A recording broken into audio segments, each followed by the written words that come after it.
আসসালামাইকুম বিয়াস, আরেকটি কথা বলি আপনাদের মাঝে। অনেকে আমি ভিডিও বানাই, অনেকে খারাপ মন্তব্য করে এবং খারাপ আলোচনা করে এবং বিভিন্ন জায়গায় আমরা সৌদি আরবে আছি, আমরা আনন্দ ফুর্তি না করলে দেশের কথা ভুলে থাকতে পারবো না।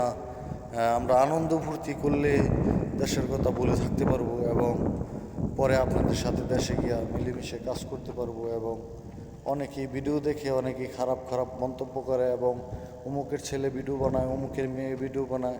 সকলের উদ্দেশ্যে বলছি, আমি গান বাজনার ভিডিও আপনাদের মাঝে আপলোড করি না এবং ভালো ভালো কথা দিয়ে, ভয়েস ভিডিও দিয়ে আমি যেন পরিচিত হইতে পারি এবং বিভিন্ন বিষয়ে যেন কথা বলতে পারি, এই অনুরোধে আপনাদের কাছে রইল আমার। এবং আমি আর কিছু বলবো না। ভালো থাকবেন, সুস্থ থাকবেন সবাই। সকলের জায়গা থেকে কমন সেন্সে কাজ করবেন, কমেন্ট দিয়ে কাজ করবেন এবং বিবেক দিয়ে কাজ